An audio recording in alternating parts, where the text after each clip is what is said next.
Aloha guys, if you navigate to my website, you'll find a few current updated lists of things to do for different key aspects of life. So let's start here. Personal protection. People should avoid going where they feel like they might need protection, like weapons or security. Don't even go there. If necessary, go to this place, but at least have one of your group looking out for danger, just like the meerkats do. Assume people may be angry and may have a weapon until you are sure that they do not. Assume, and even when it seems safe, assume people might only be pretending to be nice, like for example, like a car salesperson, that type of thing, or somebody who wants to, victimize you. Abide by the laws of the jungle. Assume that there might be danger. Don't act too playful, and give people space. It's good to carry 200 in cash or so for emergencies, and they can be used as diplomacy too, to offer somebody some money. Use a 4-foot walking stick. That's a perfect defense weapon. Pepper spray. Study it, however, and use flight when possible, and don't expect all weapons to work. And when there is conflict, seek and give space. And it's important to avoid showing beauty or wealth in public settings. Now, anti-manipulation. Whenever you can afford to, don't accept free things like transportation or going to someone's house, because it's hard to say no when you're actually in somebody's realm. And don't sit and lie in a place where somebody is controlling. Like when you sit down, it's harder to think. And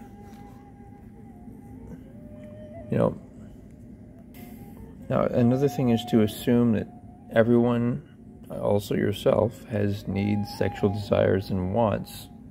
So you gotta be careful.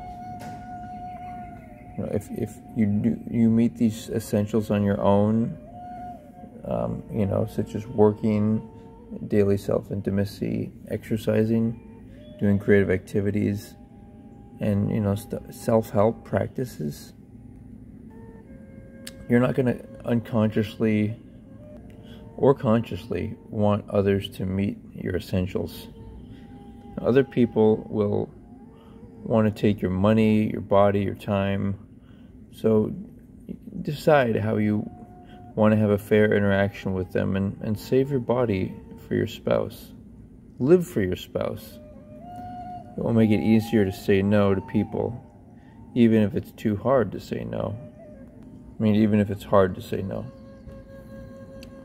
Marriages are failing, and many people aren't even trying to get married.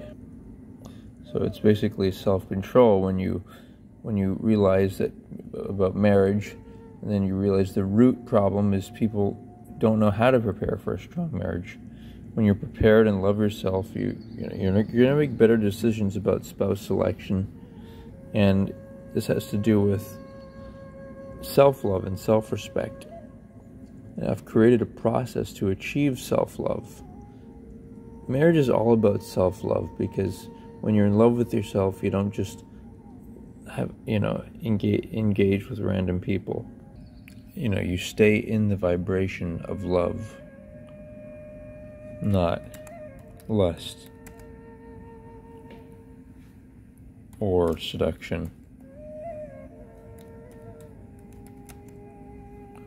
Alright, so I have an action plan which I think should be executed at least 5 days of the week, and it includes meeting your basic needs, sexual desires, and emotional wants, all achievable by yourself. Now, in order to make authentic decisions from the heart. You can't be consciously or unconsciously trying to meet your needs, desires, and wants. Which your body will do unless you manage them. So, for instance, if you have not had an orgasm with masturbation, your decisions will be influenced by wanting to get an orgasm with somebody's help. Your sexual desires will affect all your decisions, and other people can manipulate you because you either want sex from them or your desires are controlling you. The same goes for if you're not meeting your needs or wants, such as if you're hungry, you'll be affected by that, such as if somebody offers you food that's maybe not on your diet, or somebody offers you free food in order to manipulate you in some way. You're more prone to accept it because you haven't been responsible about managing your own basic needs. If you are responsible and always conscious, take care of your food needs, you'll be thinking more clearly. And the same goes with needs for shelter, transportation, and so on. And if you haven't met your emotional wants, what happens is you'll make poor decisions, like mistakenly trusting somebody who's complimenting you because you want that emotional draw, you want that emotional boost, and being nice to you, and people being nice to you, although they have these ulterior motives. Then when we do things like exercising, creative activities, play and entertain, be entertained, religious and spiritual, personal rituals, self-help and affirmations, we're going to be meeting our emotional wants. And when the needs, desires, and wants are met, guess what? You can make decisions truest to yourself from the heart space. And throughout the day, we need to be conscious of if we need to meet our needs, desires, or wants. For instance, even if we're being authentic and positive in the heart space, sometimes you quickly have to move down to your needs mode if there's a threat out there, or maybe you start to get hungry. So it's a constant awareness, self-awareness, instead of just being distracted by the external stimuli. It's an internal systems management. The more you make decisions from the heart, because you're dealing with your body all the time, you're going through everything, what happens is decisions accumulate, like these positive decisions, and it creates a heart, it creates a life, like for example, every day you're doing things, and then you make kind decisions not to allow anyone to seduce you or to seduce anyone. You make decisions based upon your goals of your bigger goals, not just goals of wanting food or wanting an orgasm, but goals of wanting to save up for your future, you and your future spouse and your family. So what happens is, if we're conscious throughout the day,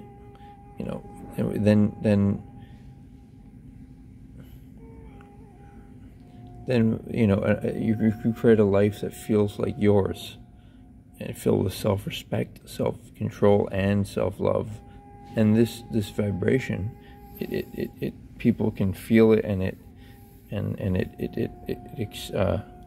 extends to them as well. It shows them that you're not trying to take things from them.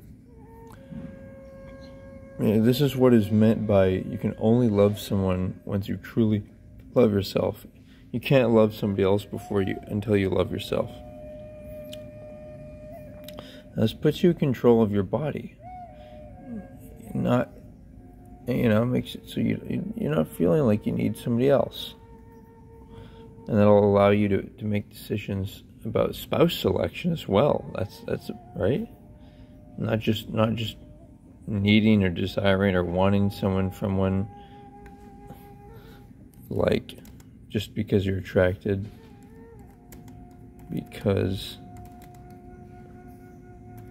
of physical attraction,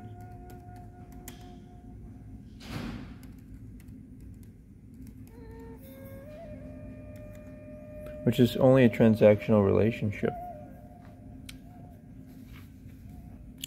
The process of self-love is going to make you really feel that you're not alone. And I expect that when people actually start using this, it's going to lead to a huge marriage success rate. And the world is going to be trusting and more peaceful because of this. Now, call to action, right? So sometimes when we don't feel like loving ourselves and meeting our needs, desires, and wants, we need inspiration, something to live for. And that's why I've created some daily tasks to remind us of why we should be disciplined. Because there's somebody out there worth living for. And this is a reminder, a constant reminder of who that person is. So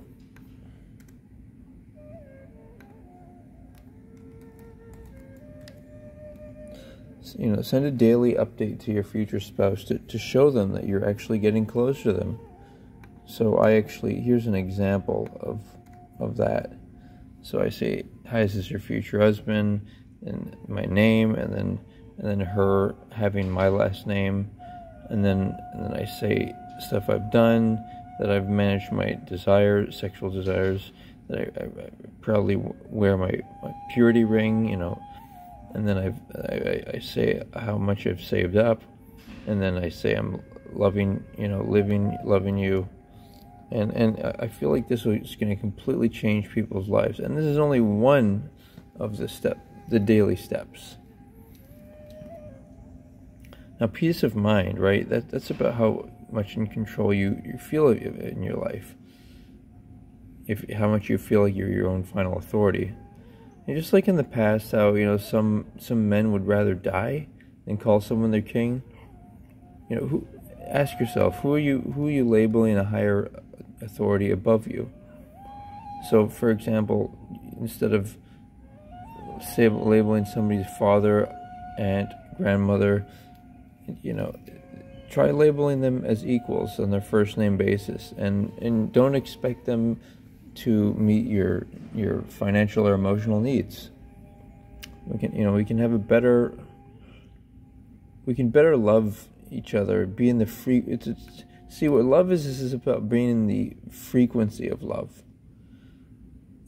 And this is possible in an egalitarian relationship, which is actually based upon mutual values that you share, like a spiritual sibling, I call it. Not biological similarity on a family tree. So, here's the question: what's more important, biology or values?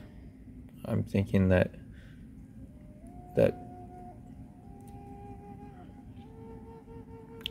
why would you want to be around somebody who wants to be your authority? I think it's a fundamental problem.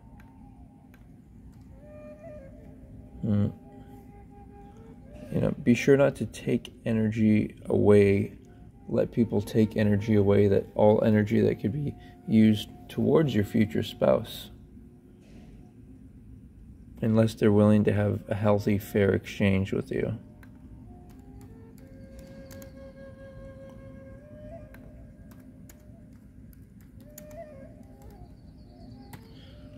And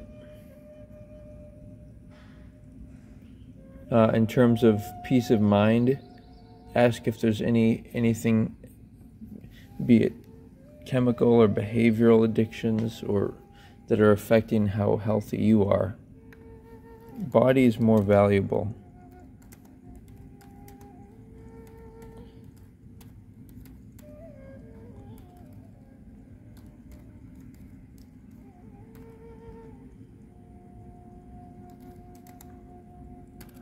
You know what I mean? I like to do cardio every day, and then every other day, 3 days a week, I do weights.